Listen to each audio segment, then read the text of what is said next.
modalitas yang ditambahkan kalau ada pemeriksaan laboratorium itu akan semakin kaya ya. Cuman yang sering lupa juga kita harus periksa gulanya, Dok. Gitu, karena soalnya penyakit gula ini merusak pembuluh darah. Endotelnya tuh terkikis, iritasi, inflamasi, sehingga sering bikin jadi penyumbatan. Aorta, aneka obrolan harapan kita. Halo Sobat Jantung, selamat pagi. Kembali lagi bersama saya di Aorta, aneka obrolan harapan kita. Nah, pagi ini kita akan ngebahas terkait keterikatan antara laboratorium dan penyakit jantung pembuluh darah. Apa sih hubungannya laboratorium ini? Kita biasanya cek lab, terus MCU gitu, hubungannya sama penyakit jantung apa sih? Pagi ini udah bersama saya, salah seorang dokter patologi klinik di rumah sakit kita, Dr. Baskoro. Selamat pagi, Dok. Pagi, Dr. Tony. Lagi sibuk nggak, Dok? Hari ini lumayan, coba bisa ada jeda buat ngobrol-ngobrol. Terima kasih ya, Dok, udah nyempetin waktu datang ke sini buat ngobrol-ngobrol, bagi informasi sama Sobat Jantung semua. Nah, gini, Dok.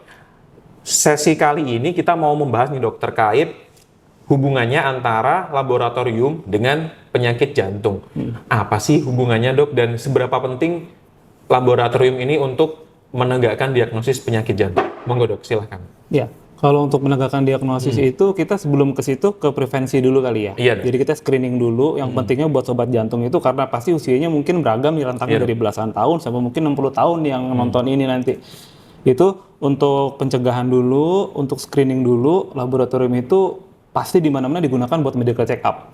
Ada yang ada treadmillnya, ada yang pemeriksaan fisiknya, kemudian ada juga yang hanya pemeriksaan darah saja. Nah, kalau untuk laboratorium itu yang berhubungan sama darah biasanya, atau sama urin juga, sama cairan tubuh. Jadi kami sehari-hari di laboratorium meriksain itu, gitu ya. Nah, apa hubungannya sama jantung? Jadi kalau di darah itu, selain emang dia ada yang hubungan sama kekentalan darah dan lain-lain ya, di dalam darah itu tuh ada zat yang namanya kita sebutnya analit. Analit itu nanti kita bisa katakan sebagai biomarker atau bahasa Indonesia penanda bahwa nanti kalau diperiksakan itu akan berhubungan sama bisa dikaitkan gitu sama penyakit jantung yang diderita. Bukannya jantung tapi semua penyakit bisa. Cuman ada rumah sakit ini adalah rumah sakit khusus jantung ya kita fokusnya ke jantung. Gitu. Kita bisa kaitkan itu semua. Oh ketahuan nih ada kerusakan jantung di sini, kerusakan otot jantung, peregangan otot jantung dan lain-lain. Gitu sih, Dok.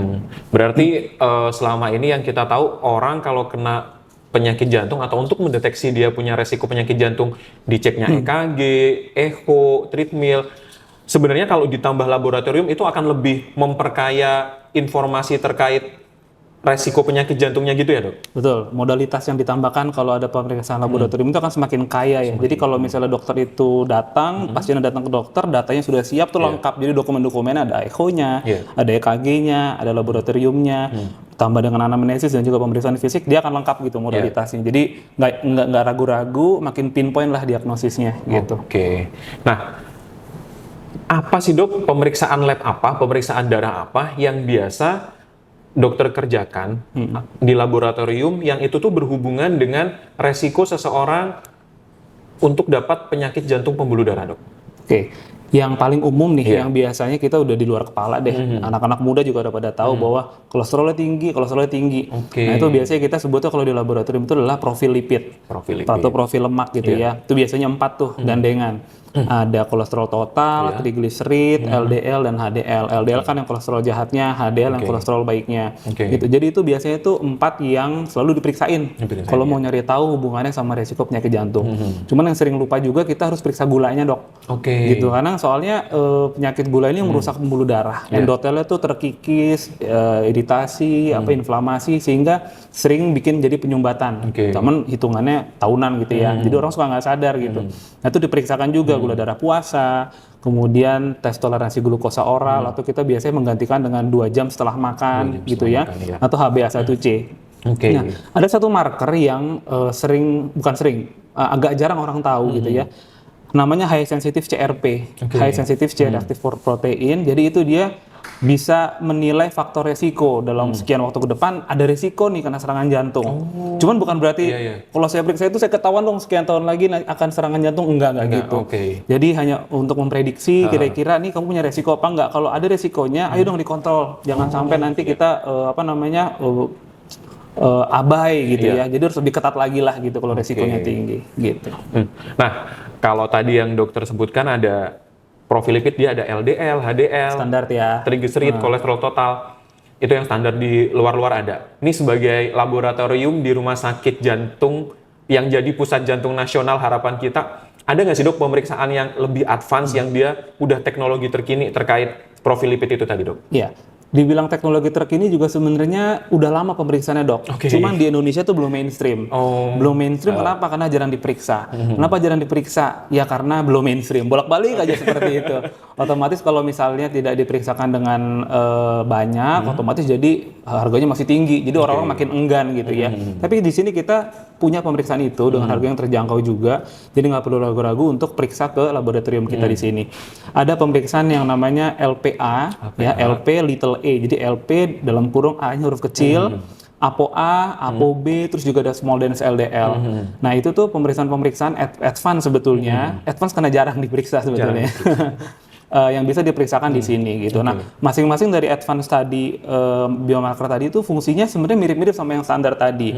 Bisa lihat faktor resikonya, kemudian ada kalau melambangkan yang jahat mana yang baik, bahasa awamnya seperti itu. Sehingga ujungnya sih bisa tahu bahwa kamu nih harus hati-hati kalau kadar sekian gitu. Atau misalnya kamu harus happy nih karena tinggi nih kolesterol baik kamu nih gitu. Jadi lebih untuk ngasih gambaran ke pasiennya bahwa kondisinya seperti apa saat ini dan kedepannya seperti apa, gitu dok.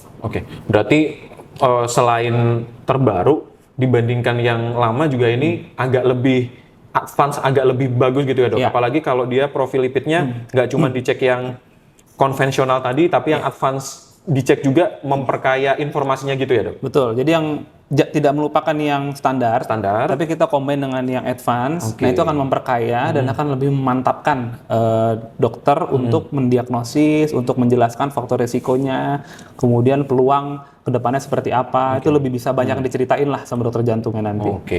Nah, gimana sih dok seorang patologi klinik yang bekerja di laboratorium ini dia bisa kolaborasi dengan dokter jantung atau bahkan dengan dokter bedah toraks kardiovaskular yang ada di rumah sakit ini, dok? Sebenarnya di setiap rumah sakit, semua fasilitas kesehatan, dokter patologi klinik itu punya peran yang besar buat kelangsungan pelayanan pasien. Cuman di rumah sakit ini khususnya saya bersyukur sebetulnya sih kerja di sini karena kolaborasinya sangat terjalin dengan baik gitu ya. Sangat humble untuk menanyakan, konsultasi. Kalau misalnya antar klinisi biasanya nyebutnya rubber rawat bersama gitu ya. Kalau kita saling konsul aja, dan kadang-kadang nggak perlu secara formal ya, cuman by phone atau ketemu langsung, dok tadi gini gitu ya, sangat-sangat baik terjalin komunikasinya. Kemudian juga untuk pemeriksaan dan metode untuk alat juga mereka akan yang mana yang terbaik dok, gitu. Ini bagus nggak gitu ya, jadi enak sih komunikasinya. Kalau kita saranin ini alat yang bagus ini, metodenya seperti ini, mereka mau dengerin banget.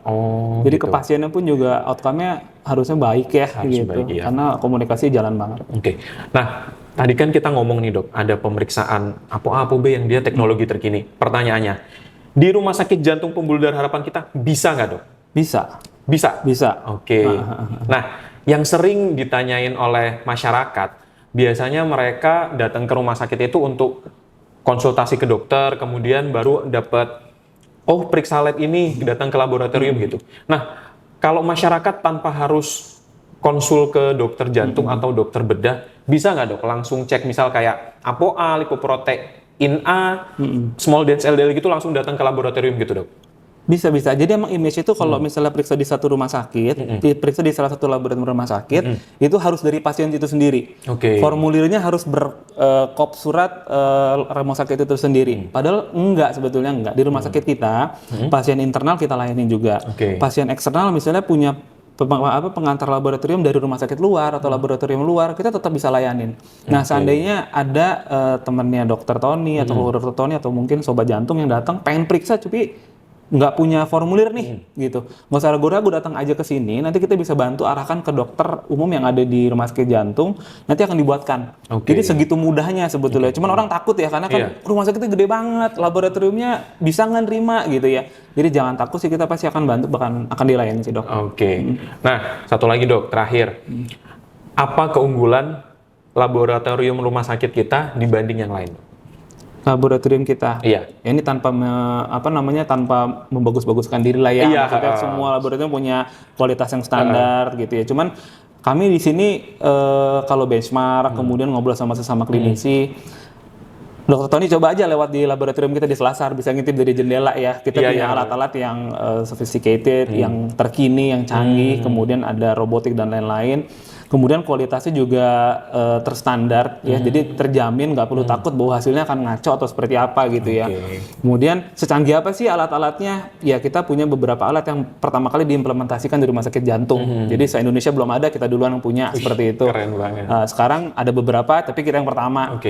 Gitu ya, jadi pengelolaannya juga udah secara barcode, sistem ada sistem informasinya. Kan paling takut ketukar sampel ya kalau di laboratorium ya.